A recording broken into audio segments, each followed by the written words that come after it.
Тема 9 занятия «Учимся жить без обид».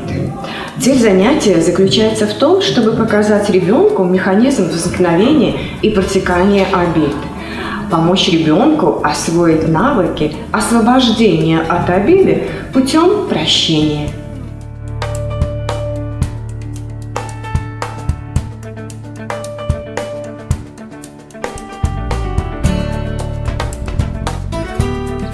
Когда я была маленькая, когда у меня было где-то 2 годика, мне что-то не давали, я как бы обижалась и... Делала вид, что ты обижаешься. Да, делала вид, что я обижаюсь, я сама как бы не обижалась, и потом мне это давали. Я была маленькая, да, я часто очень обижалась, но это не потому, что я знала, что это выгодно, да.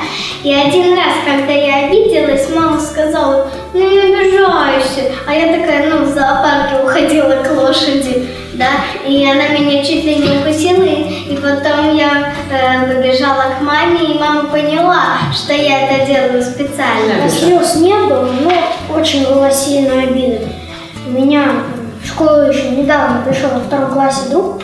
Мы с ним подружились, думали, что там будем до 12 лет вместе играть и все такое. А он один раз так меня обозвал, что я уже сейчас даже говорю, я с тобой больше не хочу как бы поддерживать контакты и вообще общаться, потому что просто мне противно это делать. Я просто поняла, что это не так, потому что моя сестра все-таки меньше, ей 6 лет. И потому что моя сестра как бы, такая бойкая, да, а я как бы, такая, застенчивая. Застенчивая, более тихая, и поэтому я как бы могу сама из всего найти выход, а она будет добиваться всего, как бы кулаками, словами, всем. То есть мама и папа должны быть при ней большую часть времени, а ты можешь справиться сама.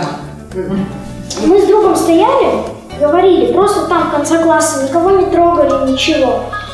А подбежал как бы другой мой друг, его зовут Самир.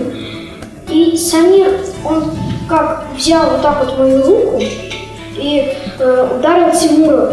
Только когда он... Твоей рукой другого человека. Да, только когда он ударил, я как бы руку не вот так вот держал, как кулак, а просто так вот пальцем. Тебе было больно? И мне очень было больно, потому что у меня даже что-то хрустнуло тут. Пальчик. Потом долго болело, но я так на него долго не обижался.